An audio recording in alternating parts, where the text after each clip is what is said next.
Welcome guys, Suswagatam. So today I will discuss about stroke. What is the meaning of stroke?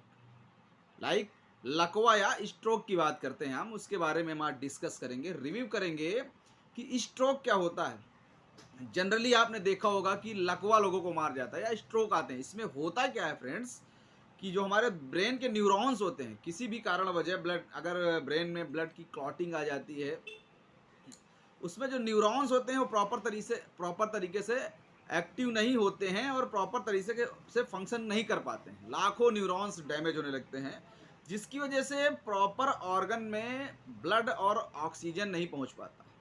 जब oxygen नहीं पहुंच पाएगा तो वो एरिया जो हमारा जहाँ पे ऑक्सीजन और ब्लड का सर्कुलेशन प्रॉपर तरीके से नहीं पहुंच पाता है, वो क्या करता है, काम करना बंद हो जाता है या कम काम करने लगता है। लाइक झुंझुनाहट सी होती है, एक तरफ का ऑर्गन या कभी कभी पूरा बॉडी हो जाता है, एक तरफ का ऑर्गन हमारा काम करना बंद हो जाता है, पैर काम करना बंद हो जाता है हमारा। लाइक मुंह टेढ़ा होने लगता है, जैसे कि डिसेबिलिटी, मूवमेंट ऑफ डिसेबिलिटी, चलने में प्रॉब्लम आती है, एक पैरालाइज टाइप का हो जाता है। इसी को बोलते हैं ब्रेन स्ट्रोक या लकवा। अब ये तो लकवा की बात हो गई। अब इसमें क्या होता है, शुरू के कैसे मतलब प्रॉपर तरीके से इसमें से ठीक हुआ जा सकता है। अगर शुरू के 5 घंटे के अंदर अगर इसका ट्रीटमेंट मिल जाता है प्रॉपर तरीके से, तो पेशेंट कंप्लीटली ठीक हो सकता है। बिकॉज अगर 5 घंटे 6 घंटे रुक जाते हैं तो जो हमारा ब्लड प्रॉपर तरीके से हमारे ब्रेन के पास क्लॉट हो गया है, वो क्या करते हैं, न्यूरॉन्स को कंप्लीटली डैमेज करने लगता है। फिर इसको ठीक होने में लंबा समय लगता है, कभी कभी 10 साल लग जाते हैं। पेशेंट बेड रीडन हो जाता है, पेशेंट एकदम पैरालाइज हो जाता है, डिसेबिलिटी एकदम हो जाती है, मूवमेंट में प्रॉब्लम एकदम से आने लगती है। फलस्वरूप पेशेंट को काफ़ी दिक्कतें होती हैं।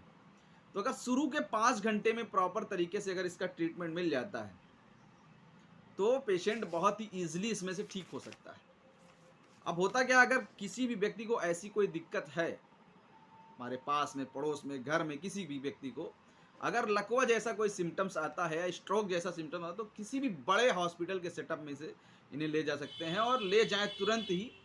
और प्रॉपर इनका सीटी स्कैन करके जो हमारा रेडियोलॉजी डॉक्टर होगा, वो उनको प्रॉपर तरीके से देख के कि किस ऑर्गन में इनके क्लॉट है, मतलब ब्रेन के किस पॉइंट में क्लॉट अगर आ रहा है प्रॉपर तरीके से, 5 घंटे के अंदर ये चीज़ें अगर पता चल जाती हैं, तो हमारा जो रेडियोलॉजी होता है, रेडियोलॉजी डॉक्टर साहब होते हैं, वो क्या करते हैं कि हम इंट्रावेनियस रेडियोलॉजी डॉक्टर साहब, जो हमारे एक जांघ के पास फीमोरल आर्टरी होती है, जांघ के पास, वहाँ से एक उस नर्व के थ्रू एक कैथेटर इंसर्ट करते हैं और डायरेक्ट जाके उसको एक्सटर्नल आर्टरी होते हुए, कैरोटिड आर्टरी होती हुई डायरेक्ट मिडिल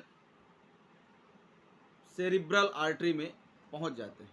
मेरी मिडिल सेरिब्रल, ब्रेन के उस अंग में जहां पे ब्लड की क्लॉटिंग हुई होती है, और तुरंत ही वहां से थ्रू सीधे ब्लड की क्लॉटिंग को वापस निकाल लेते हैं। फलस्वरूप व्यक्ति को आराम हो जाता है। लेकिन ये प्रक्रिया प्रॉपर 4 से 5 घंटे की है।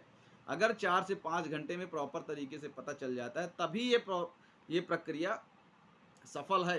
हालांकि ट्रीटमेंट तो 10 ही मिनट का होता है, लेकिन प्रॉपर तरीके से टाइम पे पहुंचना और सीटी हो जाना, सीटी में फिर देख लेना डॉक्टर साहब, प्रॉपर तरीके से उसको डायग्नोसिस बना लेना, तब जाके ये प्रॉपर तरीके से ट्रीटमेंट हो जाता है। तो अगर 4 से 5 घंटे के अंदर प्रॉपर ट्रीटमेंट मिल जाता है, तो व्यक्ति स्ट्रोक से पूरी तरह कंप्लीटली रिकवर कर सकता है। तो ये रहा स्ट्रोक या लकवा जिसको बोलते हैं। Thank you friends.